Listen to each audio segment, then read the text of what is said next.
Bom sábado, igreja querida. Amém. Que privilégio incrível estar aqui mais um sábado na casa de Deus. Alegrei-me quando disseram, vamos à casa do Senhor. Que lugar incrível. Feliz sábado a todos vocês também que estão nas redes sociais. Muitas pessoas ali estão nesse momento também e que o Espírito de Deus esteja com cada um de nós. E o pastor Gilson sabe da responsabilidade que temos quando estamos aqui à frente. Jamais aqui o pastor ou o pregador deve aparecer. O privilégio é desvelar a face de Jesus para a congregação. E que o Espírito Santo seja esse vínculo, esse elo, para que isso se torne uma realidade.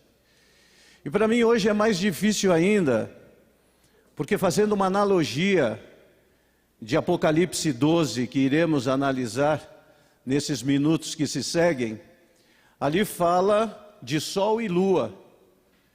Eu vejo o pastor Gilson aqui fazendo uma analogia aqui ao sol. E eu me sinto aquela lua debaixo dos pés da mulher, né? Mas Deus usa a lua também, se Deus quiser. E aqui 2 milagres hoje. E Deus é um Deus de milagres.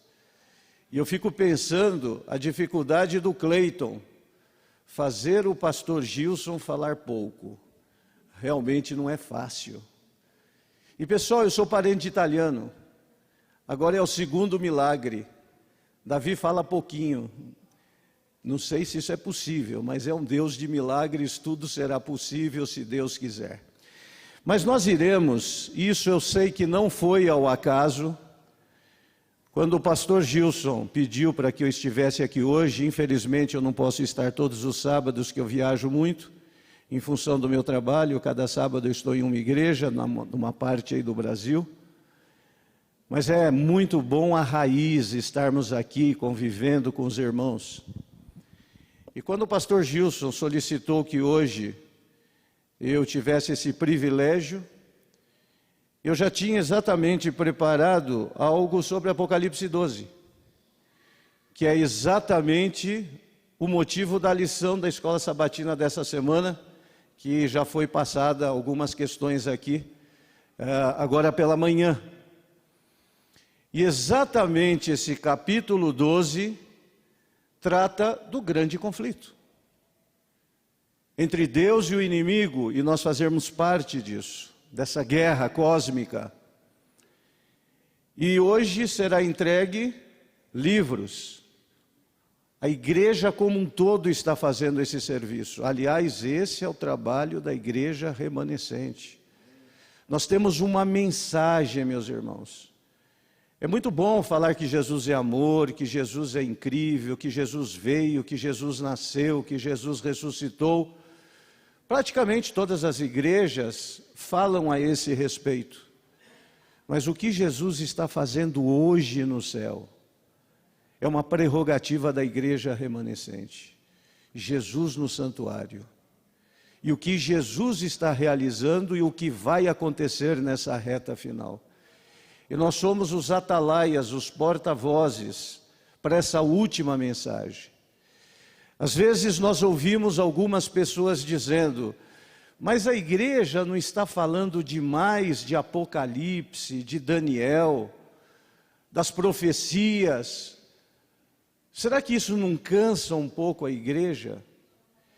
Meus queridos, eu gostaria de iniciar alguns slides para que nós entendamos a função da nossa igreja, a igreja remanescente, que fala em Apocalipse 12. Eu queria só dar nesse momento 2 citações do espírito de profecia que é citado em Apocalipse 12.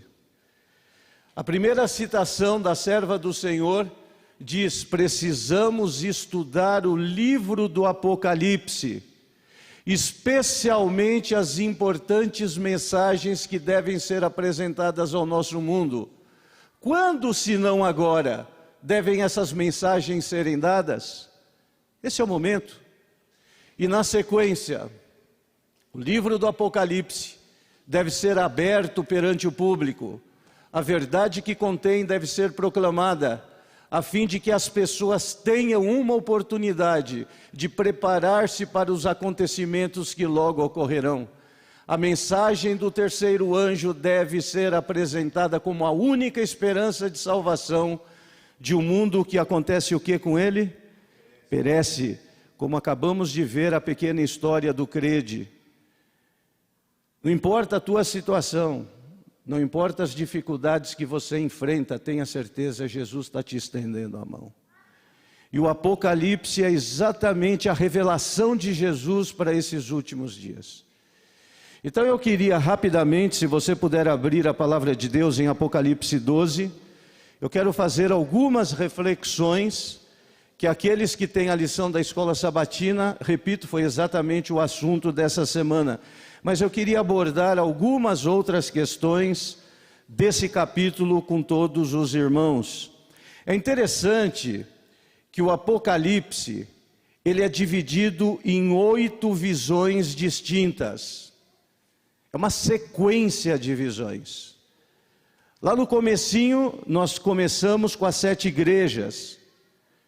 Depois nós temos a visão dos 7 selos. Depois nós temos a visão das 7 trombetas. Essa terceira visão das 7 trombetas vai exatamente até Apocalipse 11, versículo 18. Apocalipse 11, 19, vocês vão entender por que eu estou falando isso daqui a pouco. Apocalipse 11, 19 dá introdução na 4ª e grande visão de João. É a maior visão, que são 3 livros distintos, ou 3 capítulos distintos. Apocalipse 12, 13 e 14. Então existe uma introdução e agora entramos, inclusive ao centro do Apocalipse são essas visões. Principalmente Apocalipse 12. E esse Apocalipse 12 que veremos agora, ele é dividido em 3 partes distintas. É bacana, é legal nós entendermos essas divisões que dão um entendimento melhor. Então, Apocalipse 12, de 1 a 6, é uma parte do Apocalipse 12. Na sequência, versículos 7 a 12, é uma segunda parte.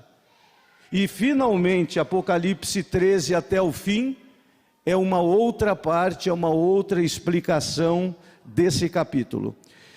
Vamos rapidamente ler o Apocalipse 12. A Bíblia é a palavra de Deus, o sermão é a palavra de Deus.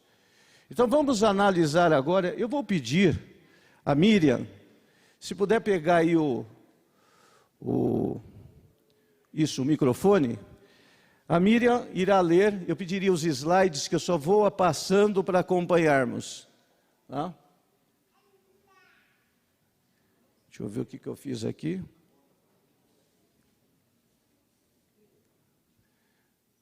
Eu estou apontando. Eu não sei se eu fiz alguma coisa errada aqui. É só um segundinho. Quem faz ao vivo, sofre as consequências. Muito bem. Então nós vamos ver algumas questões desse capítulo 12 de Apocalipse. Pode ir lá então, Miriam. Quem a mulher simboliza? Ler o texto aqui, né? Isso. Pode ir lendo que eu vou passando aqui os slides. Viu-se grande sinal no céu, a saber, uma mulher vestida do sol, com a lua debaixo dos pés e uma coroa de 12 estrelas na cabeça, que, achando-se grávida, grita com as dores de parto, sofrendo tormentos para dar à luz. Pode continuar. O capítulo inteiro. Viu-se também outro sinal no céu, e eis um dragão grande, vermelho, com 7 cabeças, 10 chifres, e nas cabeças 7 diademas. A sua cauda arrastava a 1/3 parte das estrelas do céu, as quais lançou para a terra, E o dragão se deteve em frente da mulher que estava para dar à luz, a fim de lhe devorar o filho quando nascesse. Nasceu-lhe, pois, um filho varão, que há de reger todas as nações com cetro de ferro. E o seu filho foi arrebatado para Deus até ao seu trono. A mulher, porém, fugiu para o deserto, onde lhe havia Deus preparado lugar, para que nele a sustentem durante 1260 dias. Houve peleja no céu. Miguel e os seus anjos pelejaram contra o dragão. Também pelejaram o dragão e seus anjos. Todavia, não prevaleceram, nem mais se achou no céu o lugar deles. E foi expulso o grande dragão, a antiga serpente, que se chama Diabo e Satanás, o sedutor de todo o mundo. Sim, foi atirado para a terra, e com ele os seus anjos. Então ouvi grande voz do céu proclamando: agora veio a salvação, o poder, o reino do nosso Deus e a autoridade do seu Cristo, pois foi expulso o acusador de nossos irmãos, o mesmo que os acusa de dia e de noite, diante do nosso Deus. Eles, pois, o venceram por causa do sangue do Cordeiro e por causa da palavra do testemunho que deram. E mesmo em face da morte, não amaram a própria vida. Por isso, festejai, ó céus, e vós, os que neles habitais. Ai da terra e do mar, pois o diabo desceu até vós, cheio de grande cólera, sabendo que pouco tempo lhe resta. Quando, pois, o dragão se viu atirado para a terra, perseguiu a mulher que dera à luz o filho varão. E foram dadas à mulher as 2 asas da grande águia, para que voasse até o deserto, ao seu lugar, aí onde é sustentada durante um tempo, tempos e metade de um tempo, fora da vista da serpente. Então a serpente arrojou da sua boca, atrás da mulher, água como um rio, a fim de fazer com que ela fosse arrebatada pelo rio. A terra, porém, socorreu a mulher, e a terra abriu a boca e engoliu o rio que o dragão tinha arrojado de sua boca. Irou-se o dragão contra a mulher, e foi pelejar com os restantes de sua descendência, os que guardam os mandamentos de Deus e têm o testemunho de Jesus, e se pôs em pé sobre a areia do mar. Muito bem. Num primeiro momento, a tendência é que achemos muito complexo entender tanta simbologia. Mas, meus queridos, Deus nunca nos deixa sem sua revelação. Apocalipse 1 já diz, revelação de Jesus. Esses símbolos todos têm o seu significado. E a própria palavra de Deus, ao estudarmos, vai decodificando esses símbolos. E as verdades se tornam amplas, de uma maneira impressionante. É lógico que nós, em pouco tempo, não temos como fazer toda a análise de cada um desses símbolos nesse momento. Mas vamos tentar entender algumas questões. Por isso que eu falei que esse capítulo é dividido em 3 aspectos, em 3 partes distintas. A primeira, do versículo 1 a 6, é mostrado 3 personagens distintos.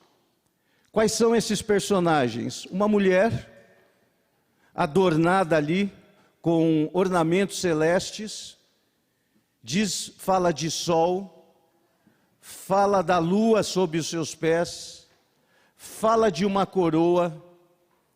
Então é um símbolo bastante interessante quando começa o livro do Apocalipse.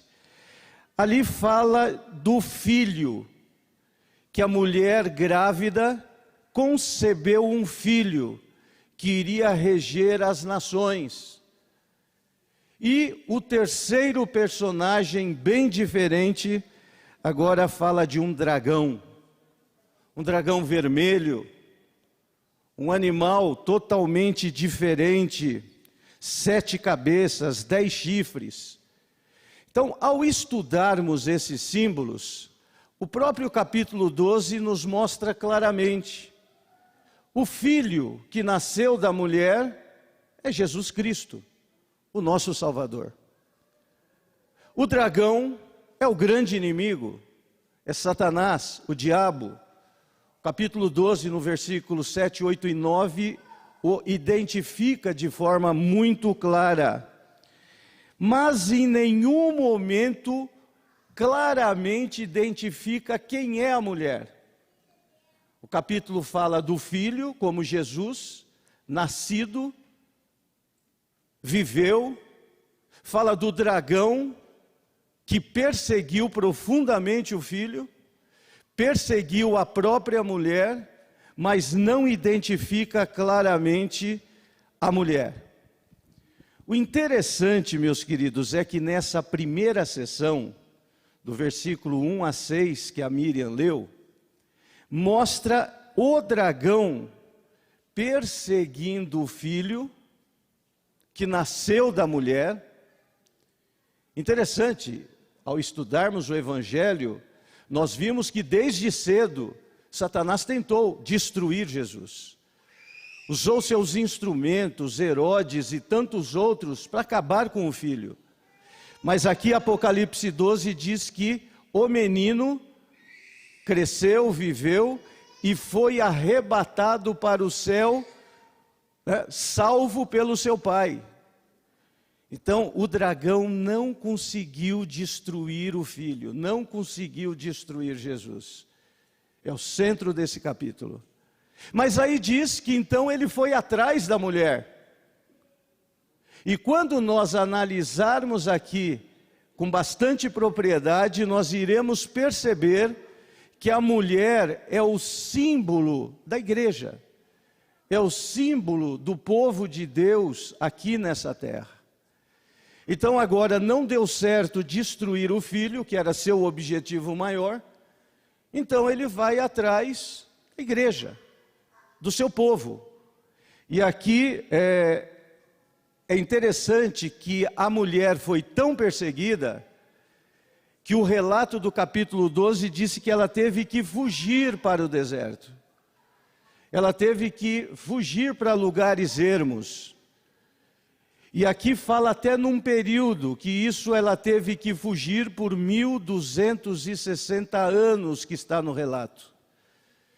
Historicamente, a perseguição da igreja cristã foi de 538 a 1798. Em 1798 foi acorrentado o bispo de Roma na época. Houve muita perseguição na época da Santa Inquisição.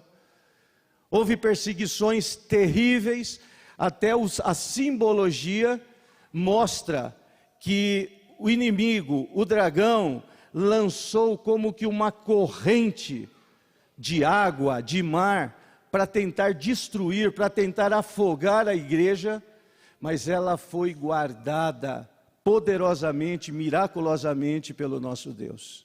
Amém? Então, esse capítulo mostra o título da nossa mensagem: as derrotas de Satanás. Ele é um inimigo derrotado, desde o começo. Tentou destruir o filho, não conseguiu. Tentou destruir a igreja cristã, não conseguiu. E agora, no finalzinho, fala que ele vai tentar destruir o remanescente, que é o versículo 17.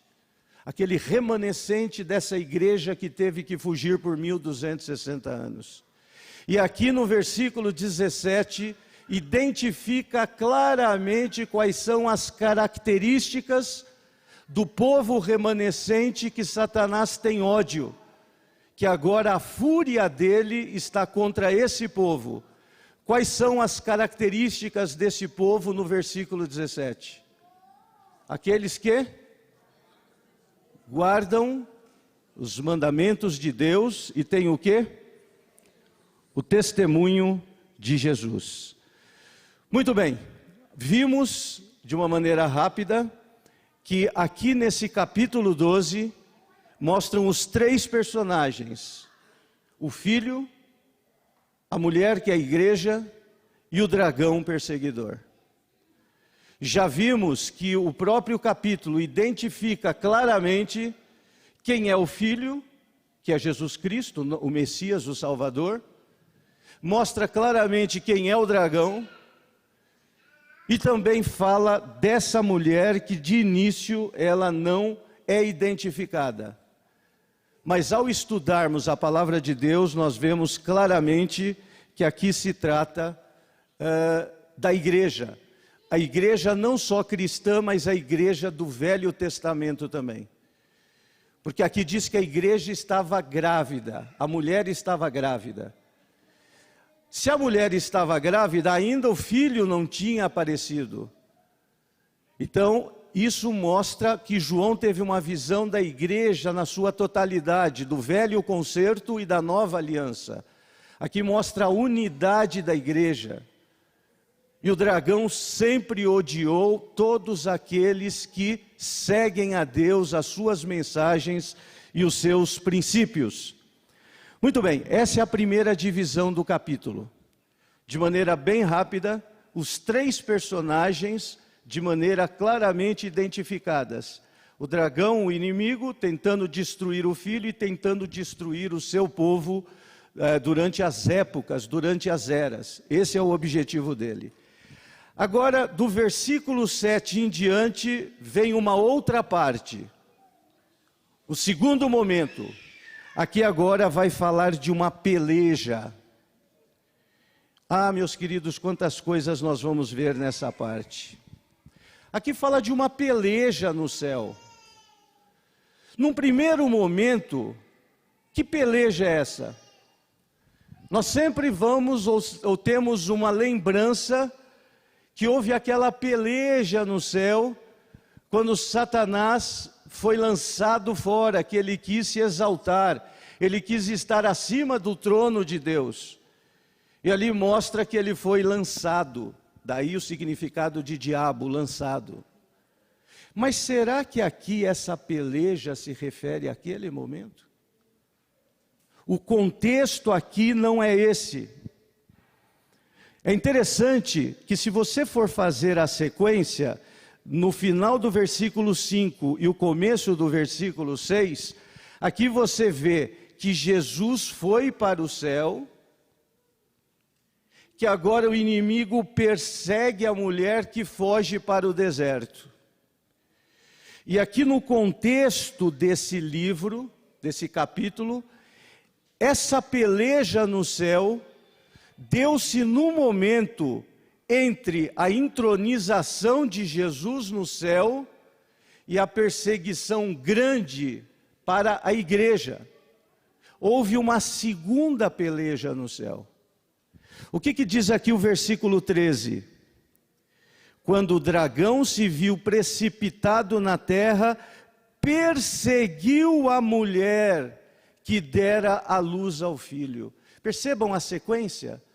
Aqui não está se referindo naquele primeiro momento, naquela primeira queda que vemos em Gênesis, vemos em Isaías, a raça humana nem existia ainda, o homem nem tinha sido criado ainda. E aqui no versículo 13 diz que houve essa queda entre a entronização de Jesus e agora ele foi perseguir a mulher. Então foi uma segunda queda, essa peleja. Essa expulsão que aconteceu, essa segunda expulsão que eu vou analisar com vocês, teve uma conotação de uma expulsão moral, judicial e definitiva. Por que eu estou falando tudo isso? Para entendermos as armas do inimigo. Poucos sabem que na primeira expulsão do céu, Satanás saiu fisicamente, mas ele tinha acesso ao céu. E muitas vezes nós não sabemos disso ou não analisamos. Satanás tinha acesso ao céu depois daquela primeira queda? Tinha acesso ao céu. Se você abrir a sua Bíblia, no capítulo 2 do livro de Jó, ali mostra, vamos ler rapidamente, capítulo 2 do livro de Jó.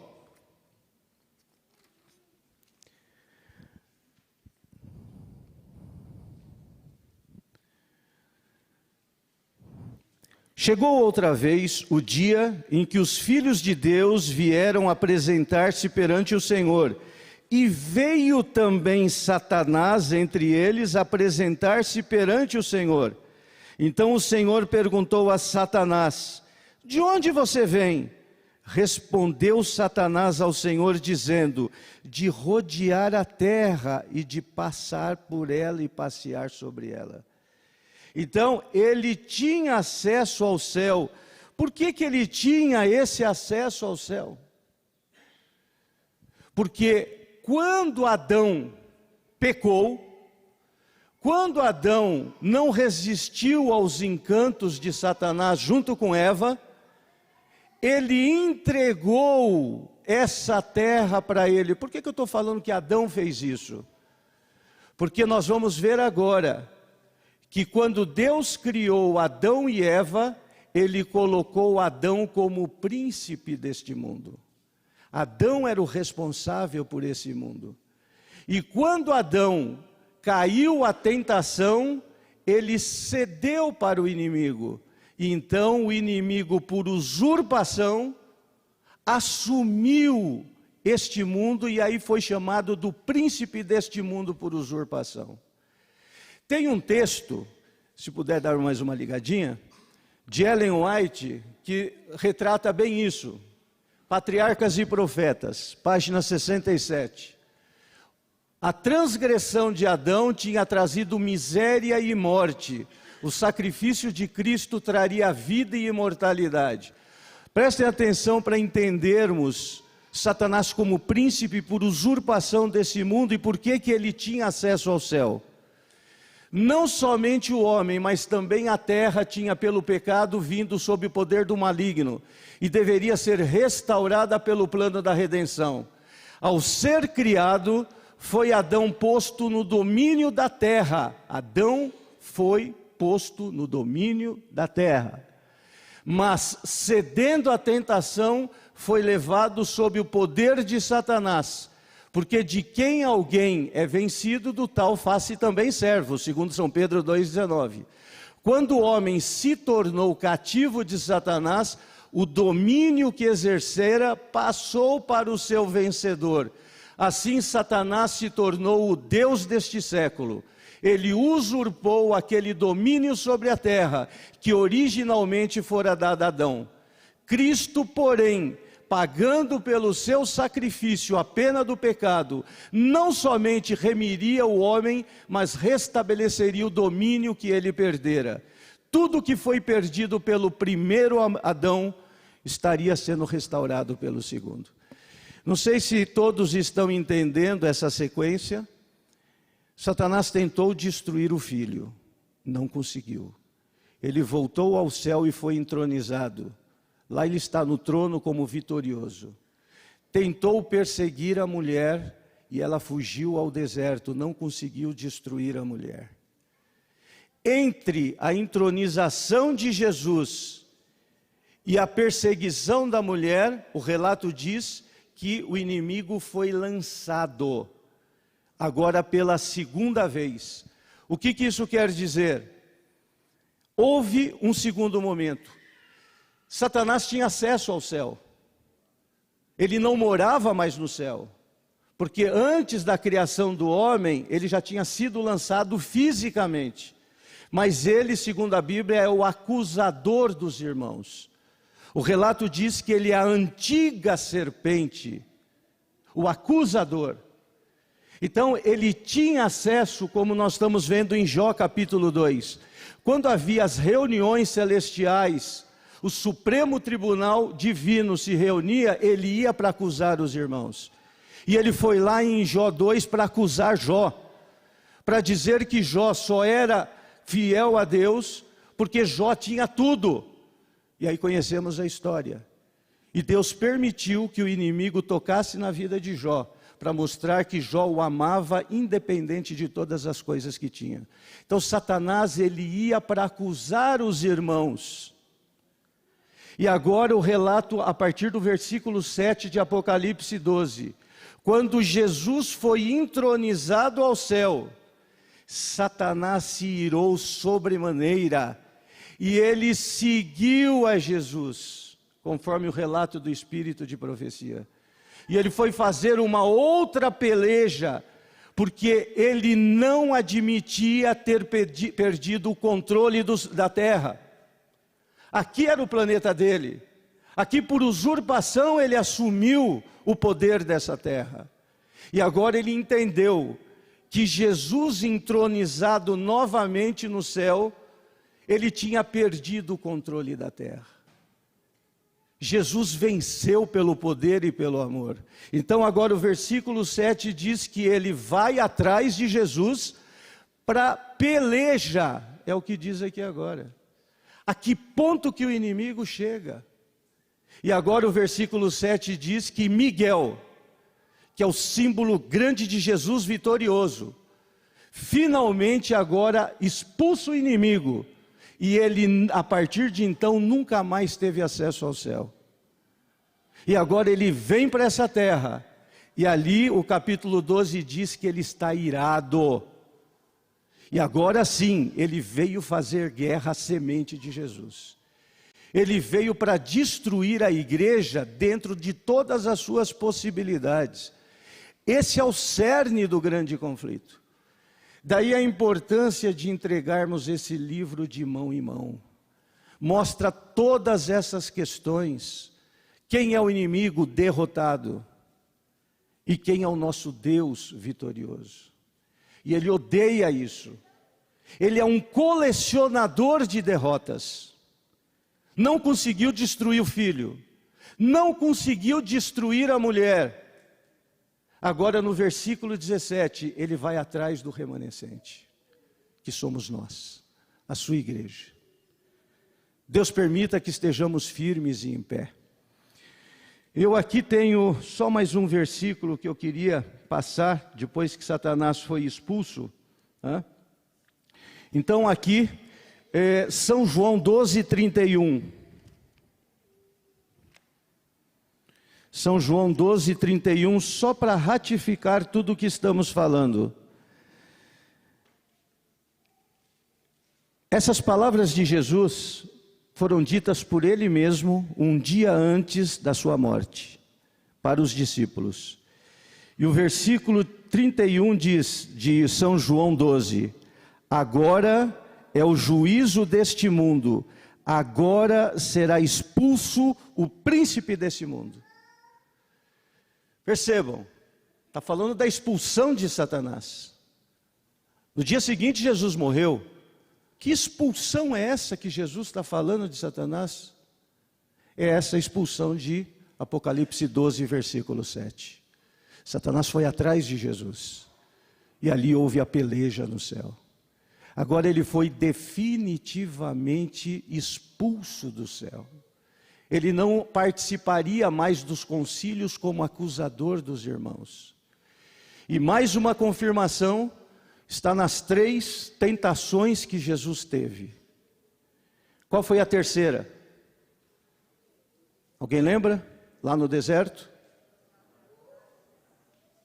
Se você se prostrar e me adorar, eu te darei esse mundo. Percebam? Jesus não questionou isso.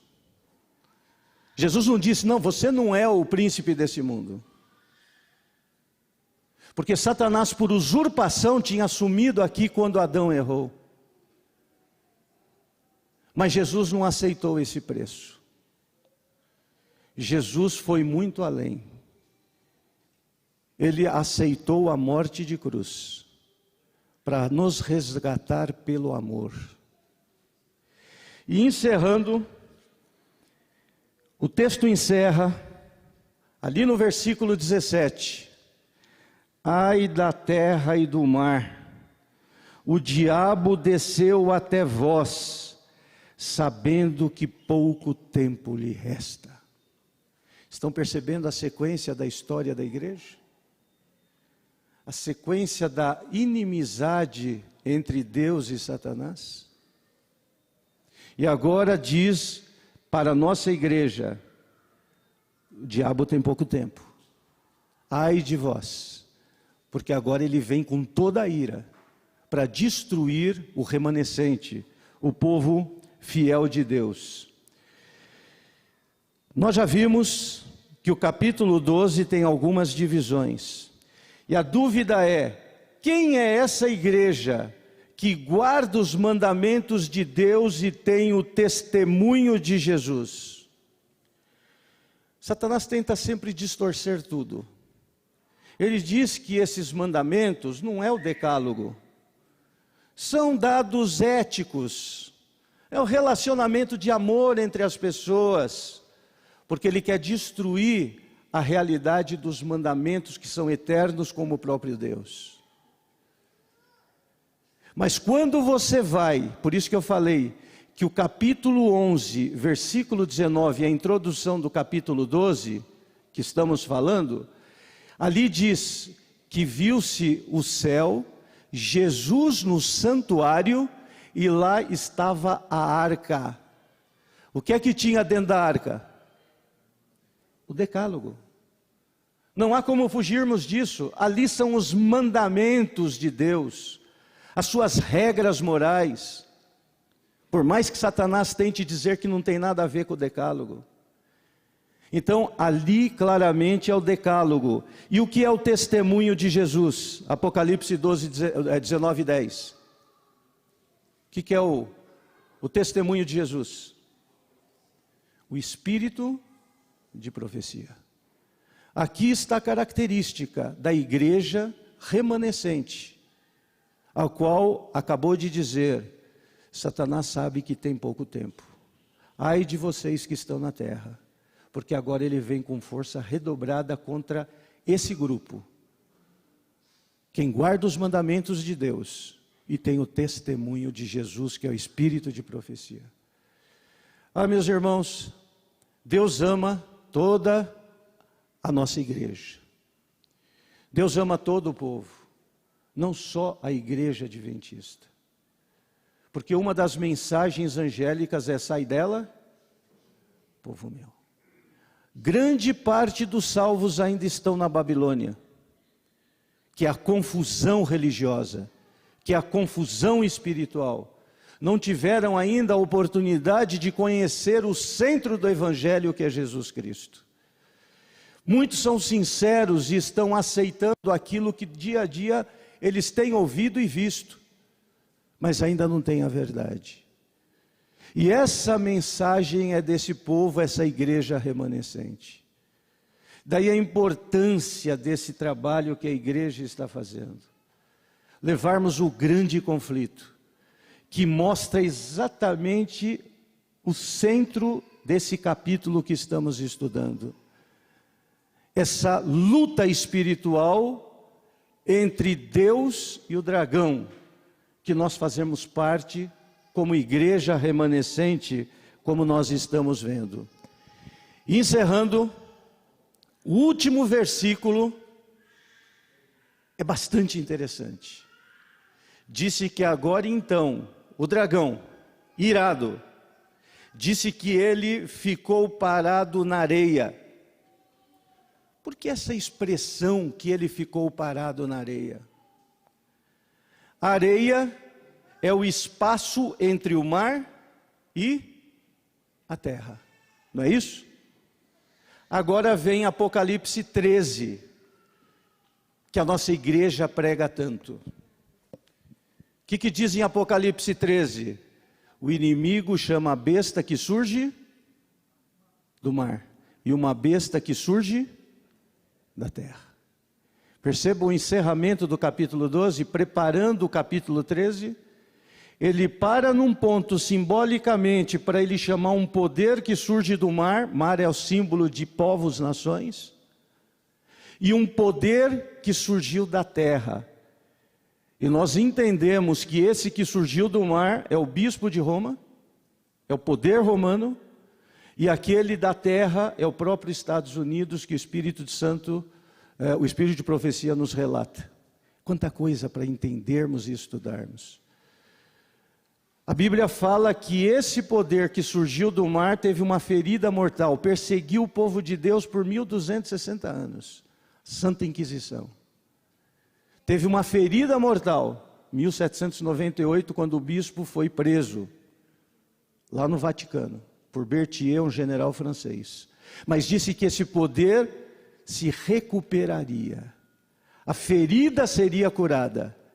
E aquilo que foi feito nos 1260 anos aconteceria novamente com muito mais ímpeto, muito mais força. Porque agora o poder que surge da terra foi a maneira como os Estados Unidos surgiram. E o símbolo, quando fala em 2 chifres, é liberdade civil e religiosa, que é a base americana, mas vai dar toda a força a esse poder que surgiu do mar. E agora então vem o Apocalipse 13 mostrando essa reta final entre o bem e o mal, e a vitória do povo de Deus. Meus queridos, Deus seja louvado, porque apesar de sofrimentos, apesar de tudo que nós passamos, tanta tristeza, tanta morte, tanta dor, nós temos uma esperança maravilhosa da salvação. É isso que relata o livro do Apocalipse. Satanás tenta tirar esse livro de todas as formas da nossa vida.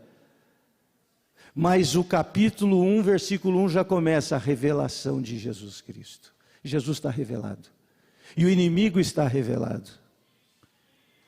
E cabe a nós tomarmos uma decisão. Então não nos esqueçamos que ele tem pouco tempo. E ele vai tentar a você a cada dia, a cada momento. Mas com Jesus não há como se perder. Do nosso lado nós temos o Pai, o Filho e o Espírito Santo. E milhões de anjos. E contra nós esse inimigo derrotado, que só colecionou derrotas. Não conseguiu destruir o filho, não conseguiu destruir a mulher, e não destruirá o remanescente, amém? E meus irmãos, eu encerro, passando aqui, apenas mais 2 pequenos slides. Jesus no Apocalipse 19, ele vem com um cavalo branco. O cavalo branco é o símbolo da vitória. Ele sempre foi vencedor. E agora ele vem no cavalo branco para dar a vitória a todo aquele que nele crê. Para que não pereça, mas que tenha a vida eterna. E o grande Billy Graham, num dos seus sermões, ele disse: eu li a última página da Bíblia. Fiquem tranquilos, tudo vai dar certo. Deus seja louvado por isso. E encerramos no último capítulo da Bíblia, Apocalipse 22, do versículo 15 a 21. Mostra que nem todos estarão no céu, infelizmente. Ali mostra o grupo de pessoas que não estarão no céu, basicamente porque não quiseram seguir a Jesus. Não quiseram fazer parte desse povo remanescente, que guarda os mandamentos e tem o testemunho de Jesus. O versículo 16, o livro do Apocalipse foi escrito para fortalecer as igrejas. Tem um último convite: se você tem fome e sede, venha, que Jesus é a água da vida, é o pão da vida. E a última oração, que é uma bênção que João passa a todos nós como igreja. Meus irmãos, que Deus nos fortaleça, que Deus nos abençoe e nos guarde, que nós possamos sentir a presença do Espírito Santo na vida. Olhando para mim, não tenho como me salvar, é impossível. Olhando para Jesus, Eu não posso me perder. Eu não tenho como me perder. Que nós abramos os olhos da fé. Que nós enxerguemos a beleza da pessoa de Jesus.